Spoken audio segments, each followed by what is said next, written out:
Mhm.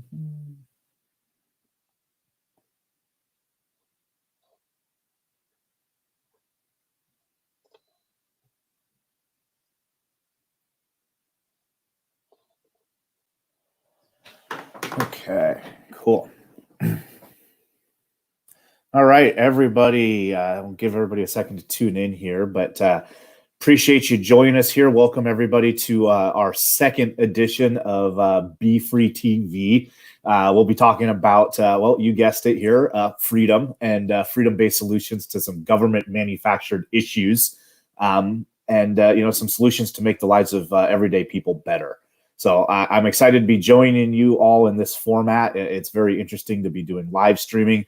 I said this in the first one we did a couple nights ago. I never envisioned being a live streamer, so I don't have a Patreon set up for this. But you are certainly welcome to donate at anthonywelty.com and help propel this campaign forward into election season. But over the next couple of weeks, we're going to dive into some awesome conversations with folks that have experience in healthcare, small business, and then also candidates that are running for office that want to help impact your lives and hopefully bring some better solutions to the forefront for your healthcare and your insurance needs.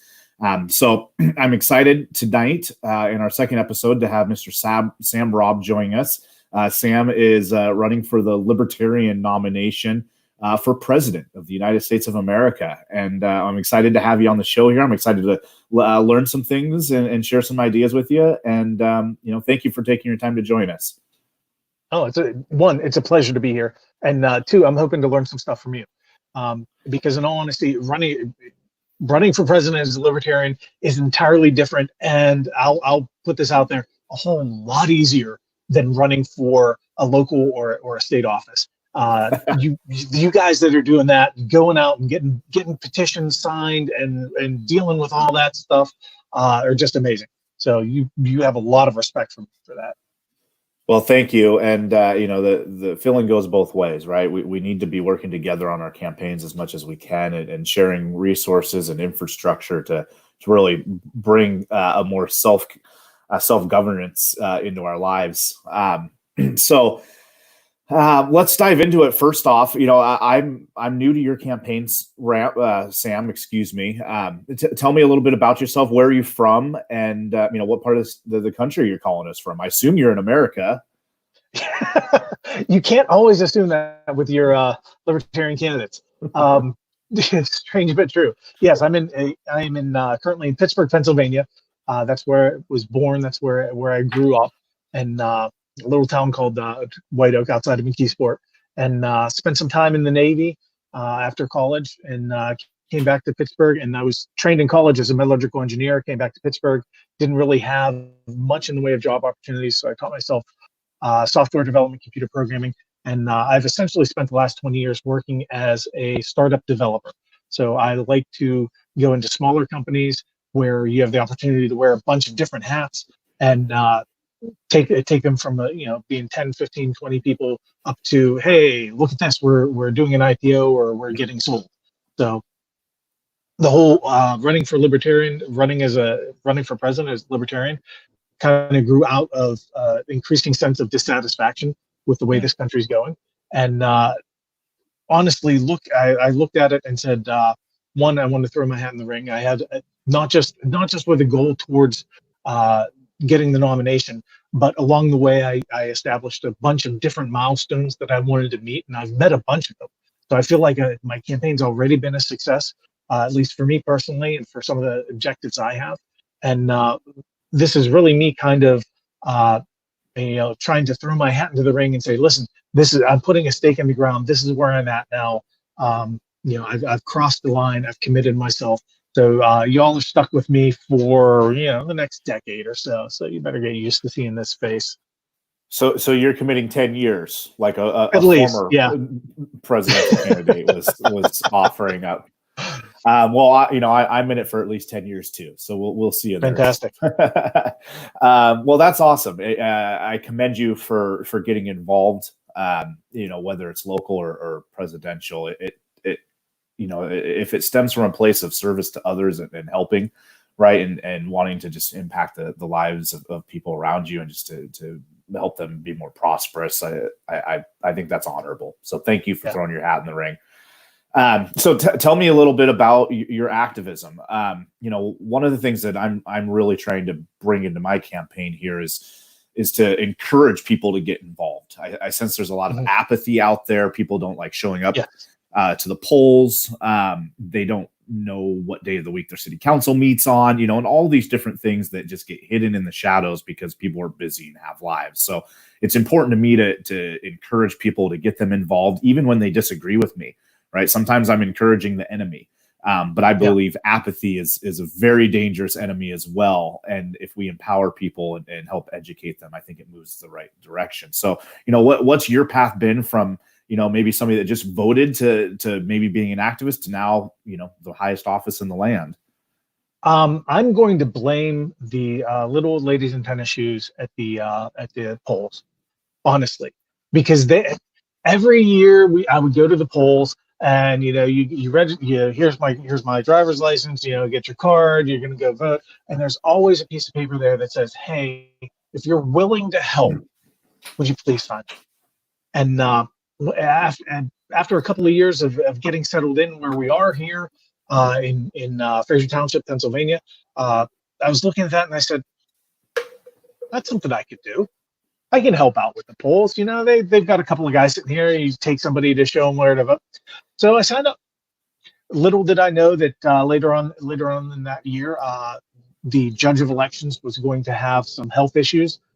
She called me and said, "Hey, you're the only person who ever volunteered, so we're going to ask you to step in and serve as judge of elections for the rest of my term." Wow. So that's exactly what happened.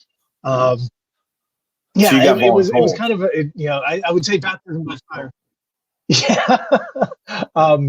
But what was interesting is I also got to see through a couple of local elections, through a presidential election that was during Obama's first election campaign. I got to see the differences and all the different people that came out and listen to them and talk to them. And it's really kind of easy to look at certain places and say, oh, well, yeah, that's a blue county. No, that's they're red. They're whatever, and lose sight of the fact that blue means that we have 60% Democrat.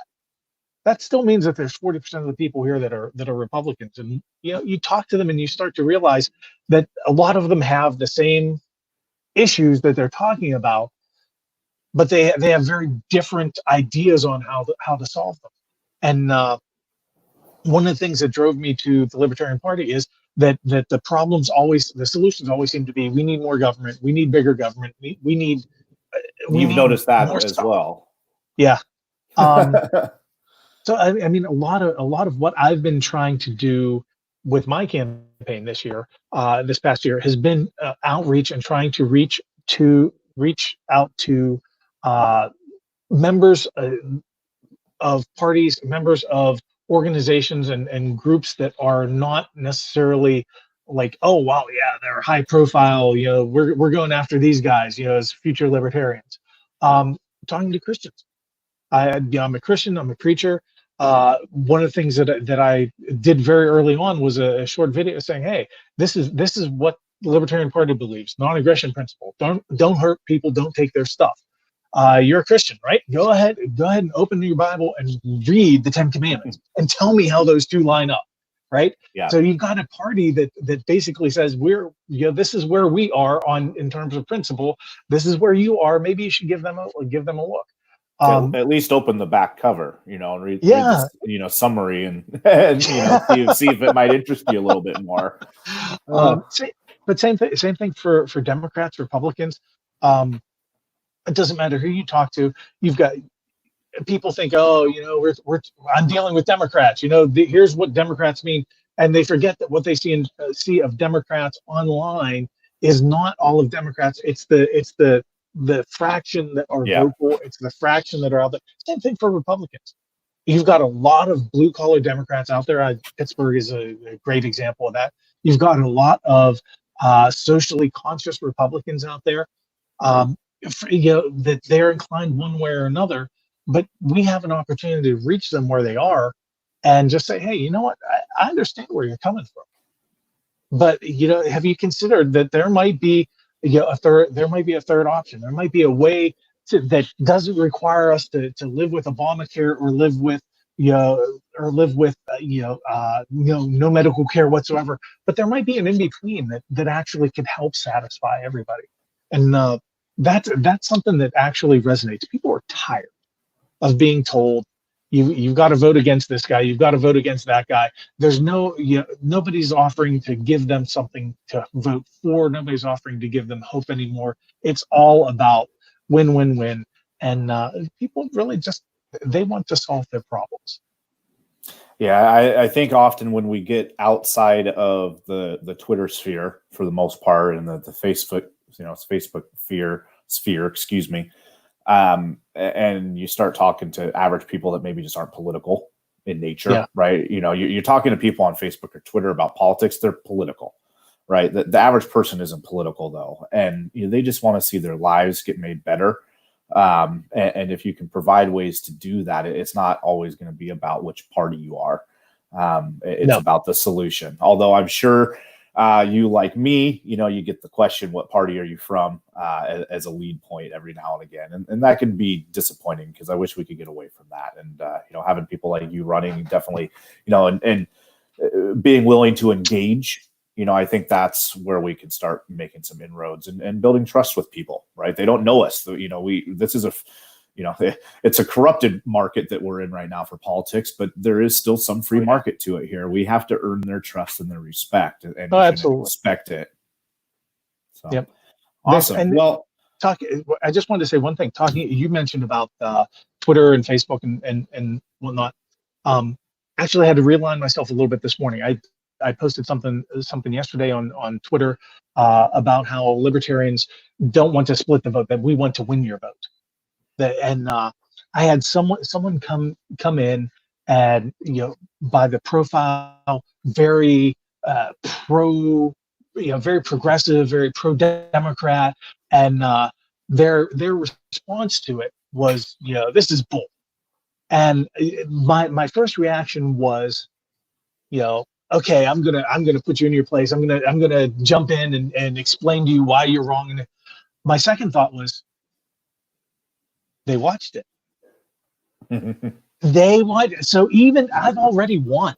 I need to realign myself and realize that if somebody's complaining about something I wrote, something I produced, something I did, they've already watched it. I've succeeded.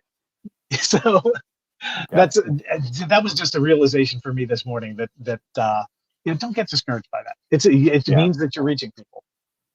Well, I think some positive self-talk is healthy when you're in the campaign season, at the very least. I know it is for me, and having a support structure around you for that. So hopefully you have some people there helping you, keep you on the thin line. And actually, I think that's important too. We need to be different than the other politicians that are in there. We need to, the principles that we talk about, we need to be able to be held accountable to them, and having those people around us that are of quality character to help hold us accountable, right? Your good friends, your good family members, the people that you can confide in, right? We need to make sure that those people are helping keep us on the straight and narrow, because that's what the other politicians aren't doing, right? They get in there, they slowly get corrupted. And, I know libertarians, we don't, we're appalled by that in the sense that we don't even want that power to begin with, let alone being corrupted by it. So, I think we have a leg up in that stance, and I'm sure you do as well.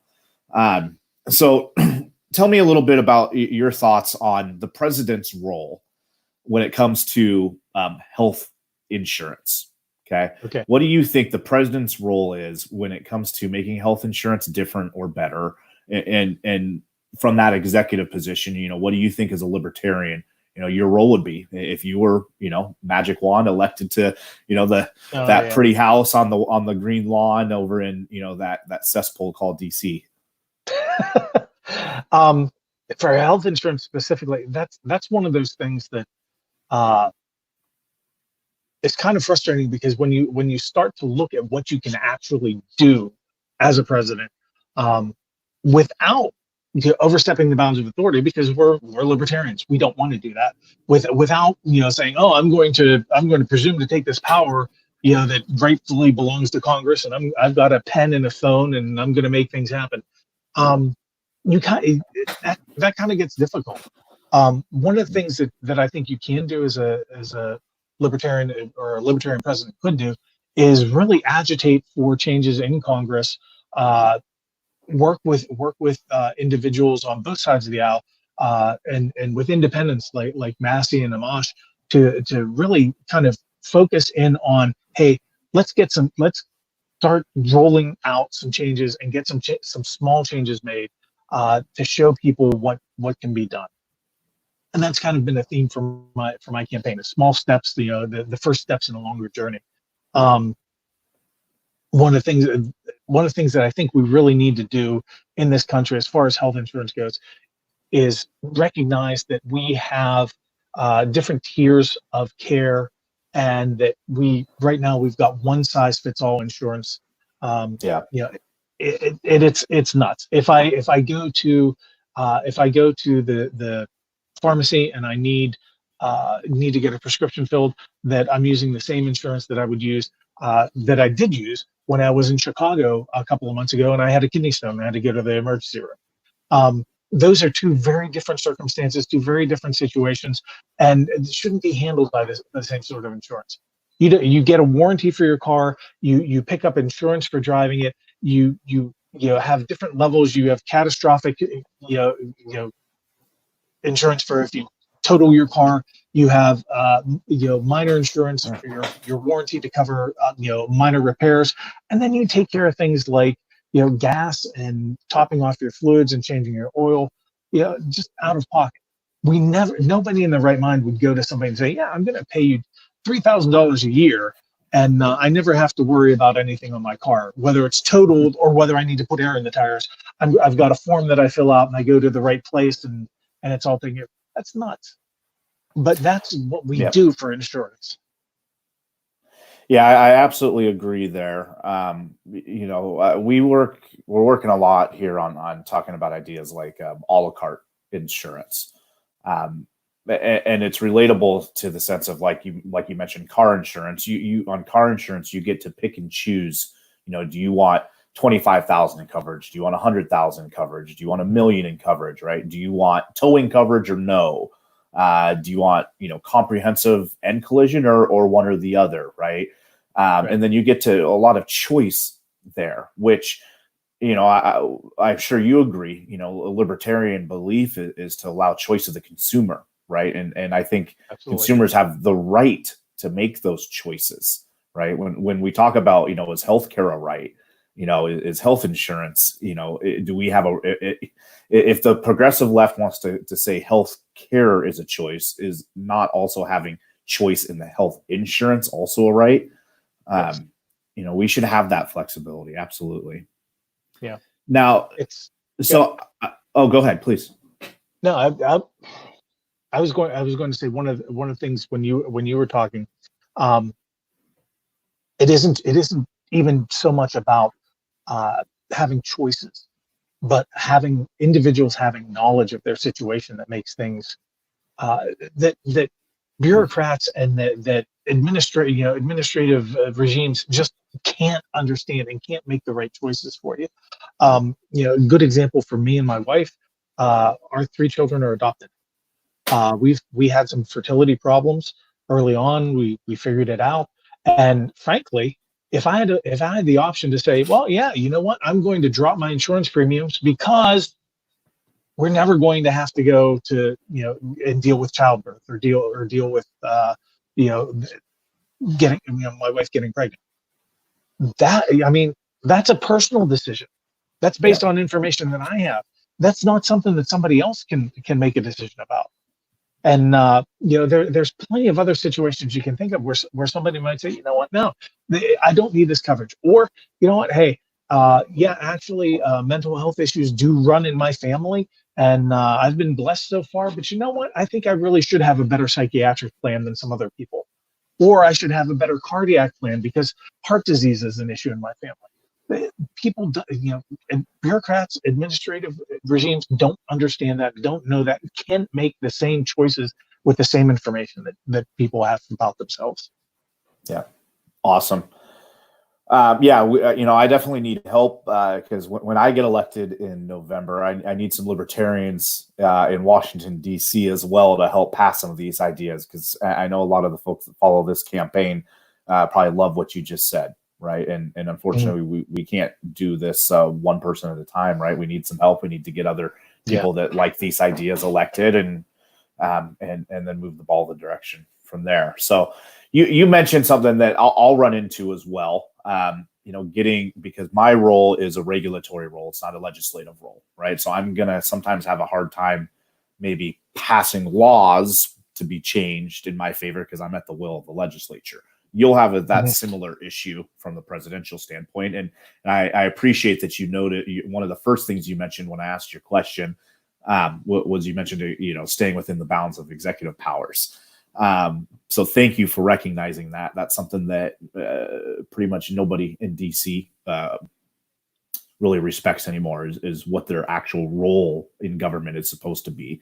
And that's not to tell you what to think or how to live your life. But with that said, I'm curious what your take is on, what the libertarians' role would be in a situation with healthcare when, for example, one of the things that turned me political was Obamacare. I was in the insurance industry to begin with, and I started seeing the writing on the wall with Obamacare and the fact that you were going to get fined if you didn't purchase something. And I immediately thought that was a cozy deal for the insurance companies. And I was like, wait a second, that doesn't seem like it's going to work very well. I was single at the time, though, and I had insurance, and it didn't affect me, but I noticed it. And that's when I first voted Libertarian, was in 2012, actually, after Obamacare. By 2015, I had a son, and my son my wife and son actually lost their health insurance plan here in Washington. They left the state due to over-regulations at the state level. They still sell insurance in other states.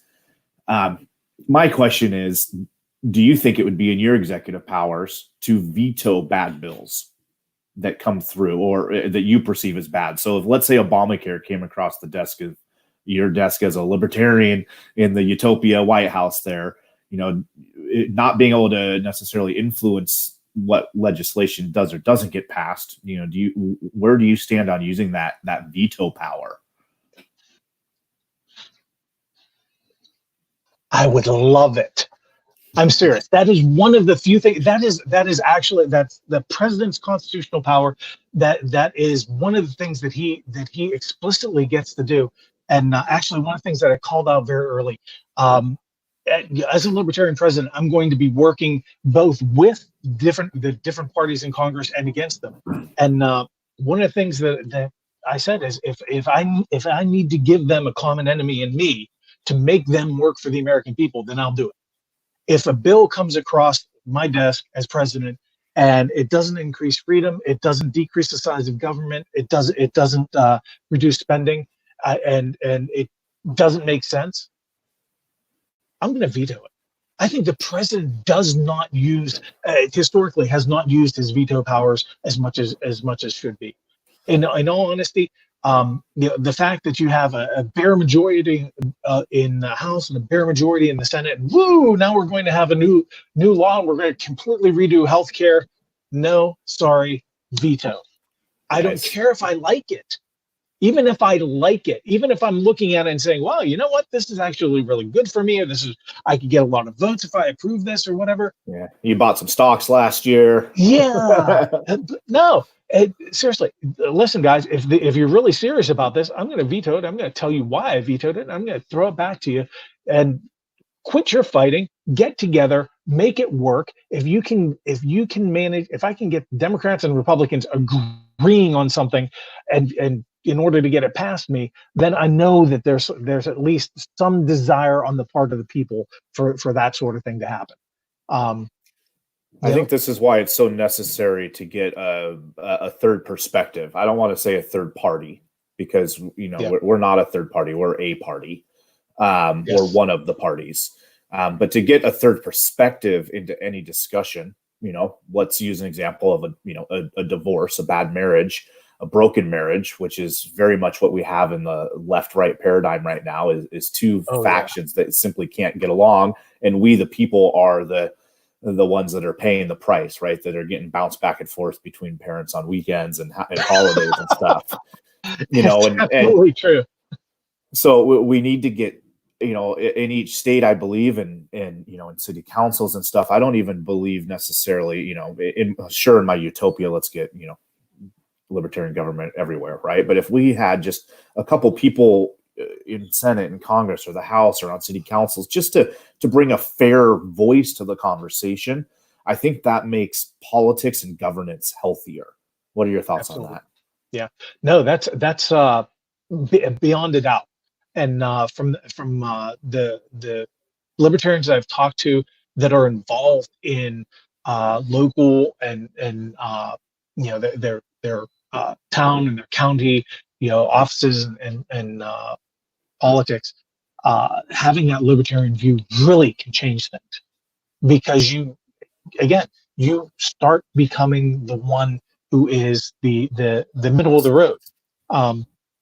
One of the phrases that I find myself using a lot of times is the adult in the room, because you've got people who they absolutely they want one, we've got to fight for this, we've got to go this way, this is why I was elected. You've got people on the other side who feel the exact opposite, and you get to be the mediator and the peacemaker and the one to say, hey, you know what, let's do something here. And you know what, guys, blame me.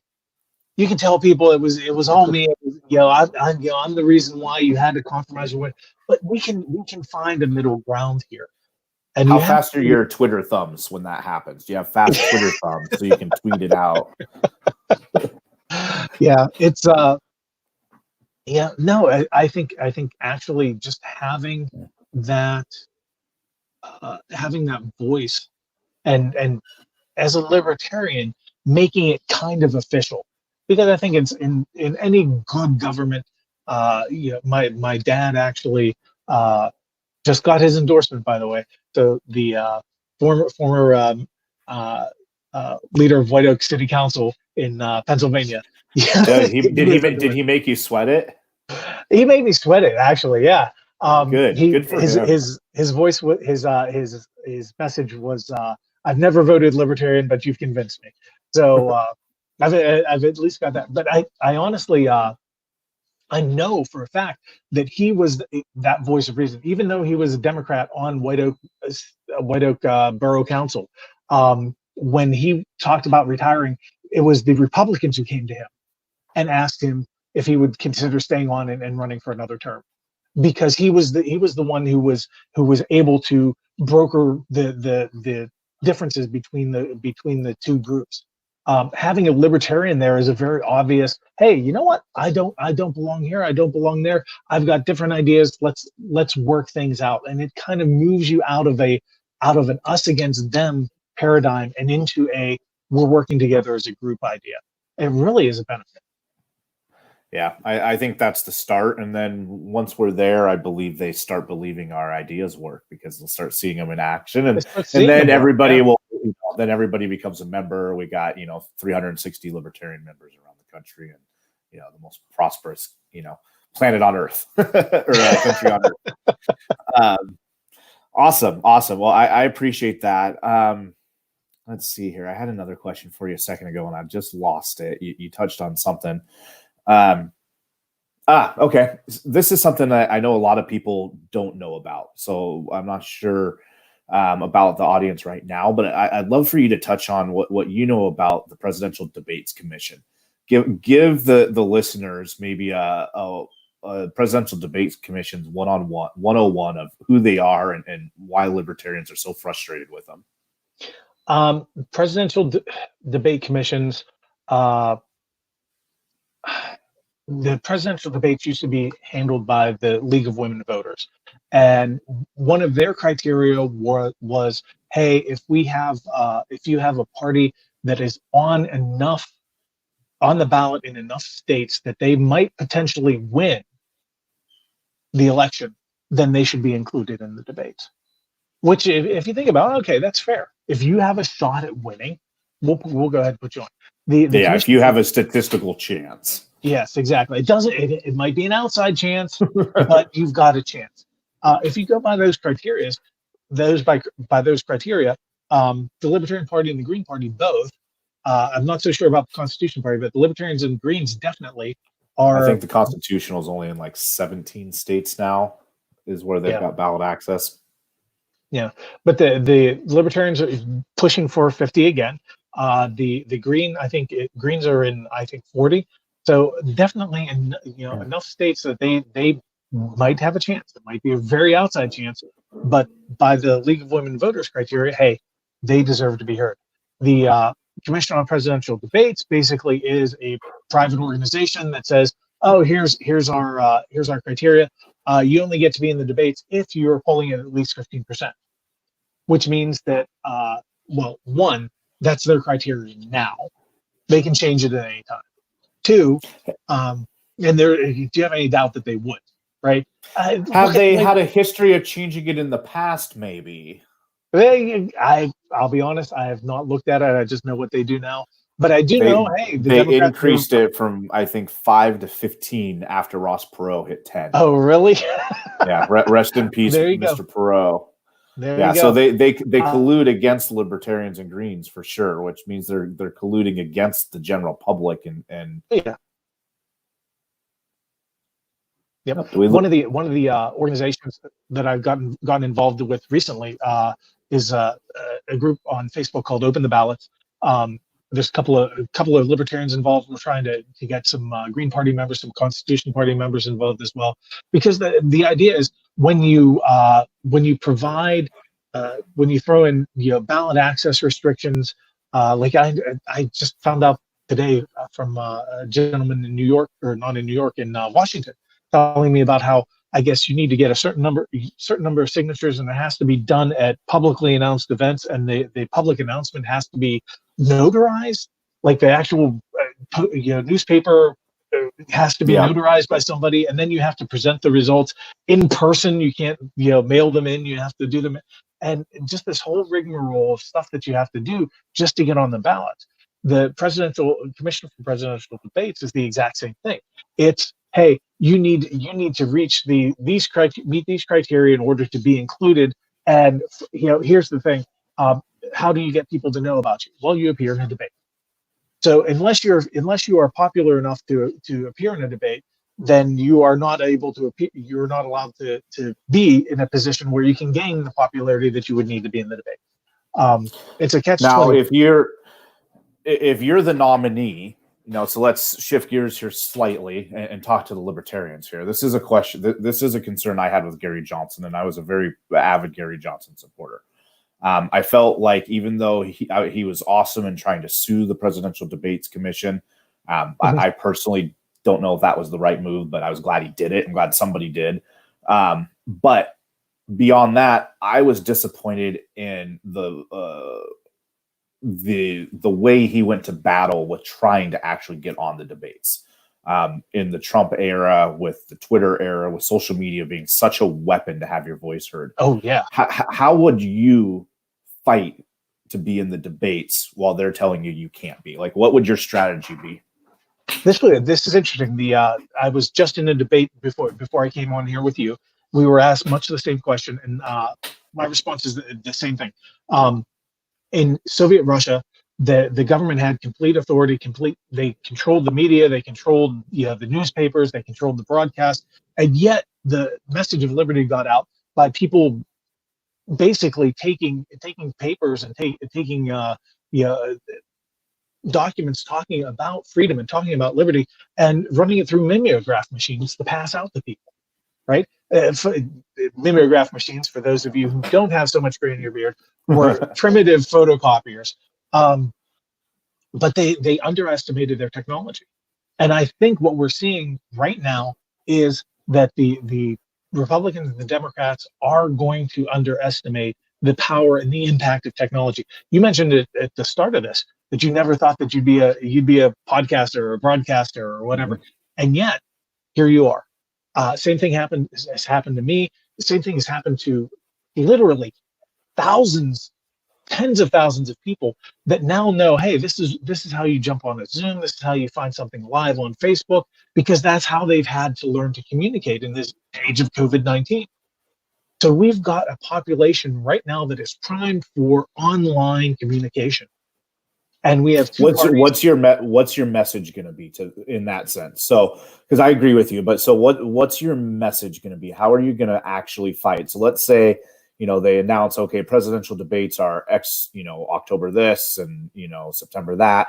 And Sam Mhm. Robb finds out they excluded me, those bastards, right? Oh, What are you, how are you going to fight? Like, what's your strategy going to be there? we're going to do our own debate, and here's what we're going to do. I'm going to say, I'm going to say, get together a team of people, get together some people who are technologically inclined, who have some experience with broadcast media. And here's what we're going to do. We're going to take their feed. We're going to say, you know here's Joe Biden. They asked him a question, he's going to answer it. Here's Donald Trump. They asked him a question, he's going to answer it. And here's Sam Robb. And they're going to splice me right in, and we're going to have our own feed. And who cares if it's not real time with what they're doing? We're going to make sure that there's something out there that says, here's three candidates. Well, why am I only seeing two candidates in this one? Why am I not seeing the guy that talked about this, that, or the other thing that people are talking about in the news? Well, that's because he wasn't included. Well, sure, he was included. I saw him on the debate stage, right? We were going to make it. We're already at a point where, depending on how things go, they might have debates without any audience. Yeah. Fantastic. Yeah. You know what? We'll just go ahead and we'll insert things. We'll make it look like Sam Robb or whoever the libertarian candidate is right there with them, and put that out and show people, Awesome. hey, here's the adult. Here's the phrase. Here's the adult in the room. Here's the person that's talking and making sense compared to these two knuckleheads. So we need to raise some money for for Sam, so he can buy the video editing and and then the ad space, right, to get it out there and to get it published. Because no, I think that's a great idea. I think that's one of probably a handful of things that we could be doing. That I hadn't heard that one before, so I think that's a fun way to do it. You can just somebody would yourself, probably right? Sue us. You get like, oh, you can't use that. Then you'd probably have to like rebroadcast it through Sealand or something, maybe down to Mexico. Dan Berman's down there. You need to hire yourself a copyright attorney or something and figure out what the state says you're allowed to do. Excellent. But we'll do it anyways.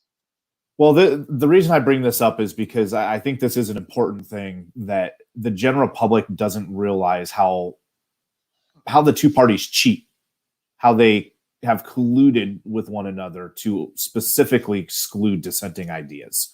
And that's not fair to the people. This is no libertarian. I'm upset as a libertarian. That's one of the things that made me a libertarian, was finding out that somebody that I was interested in learning more wasn't allowed to be in the debates. And I was like, what the heck?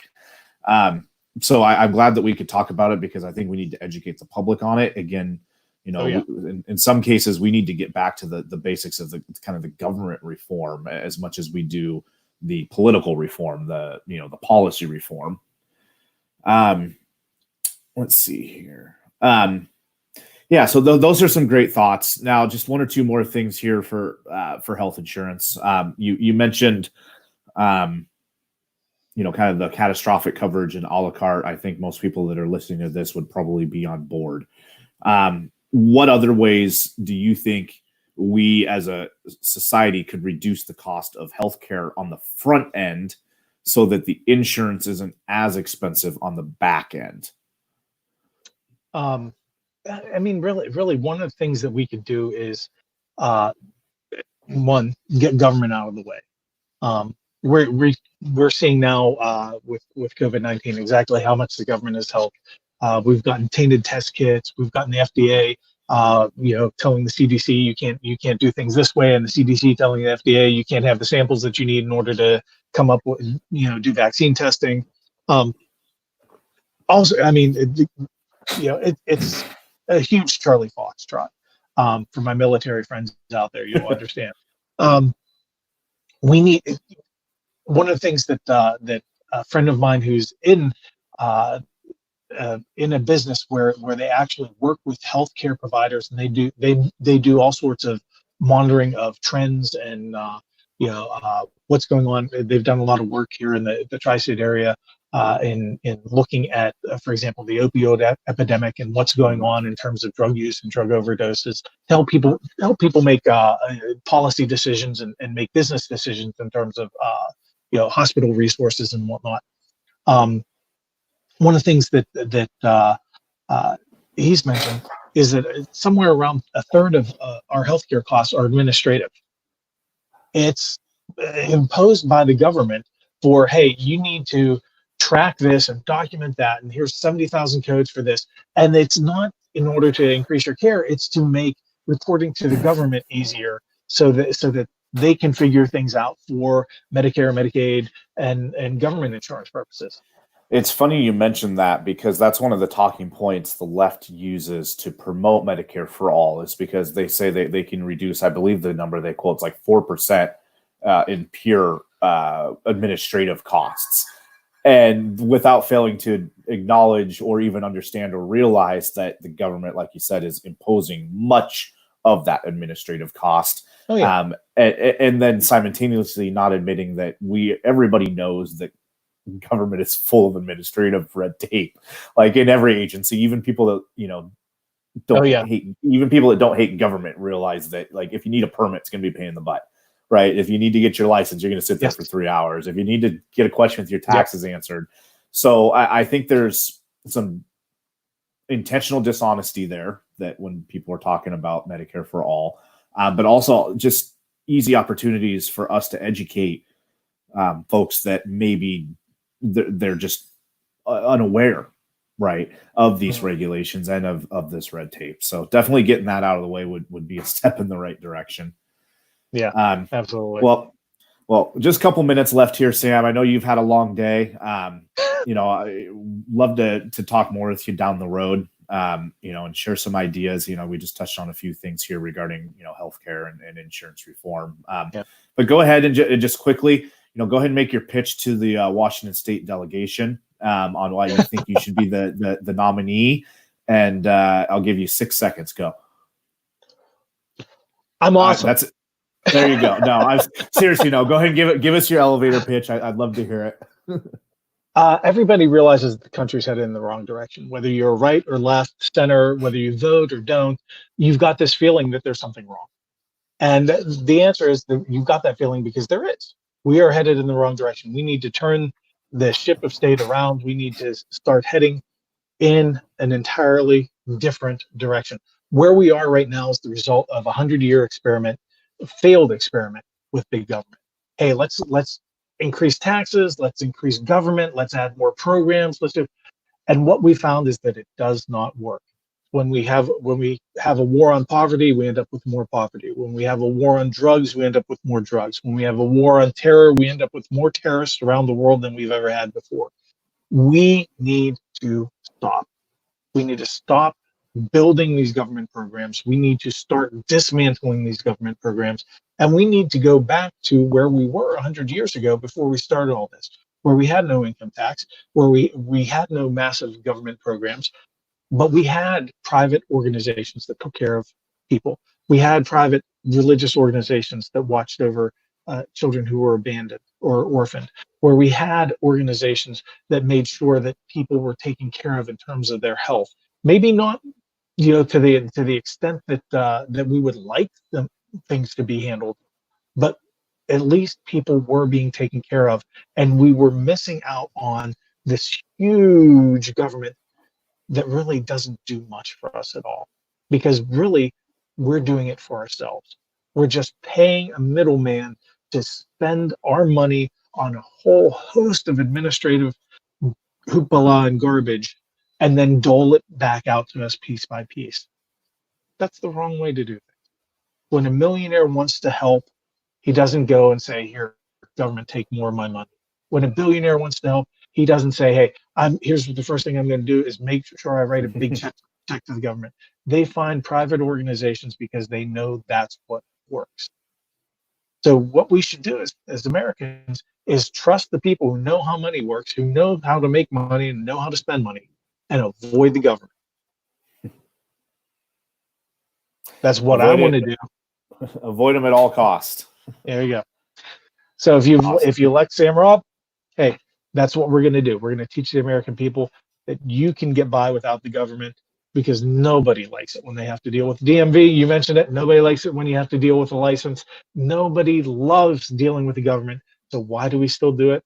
Because they've convinced us that there's no other way. The truth is there is, and we can show people that. Awesome. And how can people get a hold of you if they want to learn more, if they want to donate, they want to volunteer, they want to caucus? Well, scrolling right below me is samrob2020.com. That's right below me on the screen there. You can also see anthonywelty.com, which would be a wonderful site to check out as well. But samrob2020.com, you can find out about my policy positions there. Yeah, there's a bunch of links to media. You can volunteer, you can sign up for the newsletter, you can contribute. And I will throw out, we do have right now among the presidential candidates in the Libertarian Party, they're doing a membership drive and recruitment drive. And so each of us presidential candidates has our own link. Mine is at lp.org/samrobb, SAMROBB. And if you go there to sign up for the Libertarian Party or to renew your membership, they say, hey, Sam Robb doing it. If you do it at all for any candidate, I have here a Joe Exotic themed candle produced by my friend Christine at Stormy Blue Chandlery. Okay, it smells like cheap cologne, leather, and pot. So if you join the LP and send me email at info@samrob2020.com and say, hey, I joined the LP or I renewed through your link or through any of the candidates' links, I'll put you in the running to win a Joe Exotic candle. If you send me a picture of that, or if you make a post of it, let me know. I'll reshare that. I will do sure I could find a couple people that might want a candle and maybe an LP membership while they're at it. I'm a registered, so unfortunately we're good there, and my wife has enough candles, or in our case, essential oils. Yes. Awesome. Well, I sincerely appreciate you joining us here. I hope you had fun. I hope people learned a little bit about things that maybe don't get talked about by those other two parties. It's important to me that we bring these topics to the people, that we talk about the reforms that nobody else is talking about. I think it's important, and it moves the needle the right direction. And as always, my campaign can be found at anthonywelty.com. You already have me here on Facebook, but if you have not invited your entire friends list, all 3,622 of them you might have, to like my page, please do so now. Get us up from 5,000 to 12,000. Okay, we're greedy here. We need those likes. We need help getting this message out. And filing date is right around the corner. So election season is kicking into full gear. We need help raising money to buy ad space. Facebook ads are up and running here in Washington for a little while longer, until our Attorney General decides to continue to sue Facebook. So if you could donate at anthonywelty.com, help us keep our free speech actually out in the social media airwaves, that'd be much appreciated. Stay tuned. We have, in the next couple days, we have Dr. Mary Ruart coming on to chat. She is an expert in all things FDA, and I'm going to be taking notes and listening, and I hope you will be as well. And then also local here to Washington, Moses Lake, Mr. Sean Needham. He is a pharmacist owner, small business owner in Moses Lake that does not take insurance, but he sells medication. So we're going to dive into why he made that career choice and why his patients are better because of it. So I appreciate everybody joining us here on this Friday night, 8:30 here, Washington time. Sam, get some rest. Be free. You, and God bless and good luck on this campaign trail. You be well, sir. Thanks, sir. You too. You have a great night.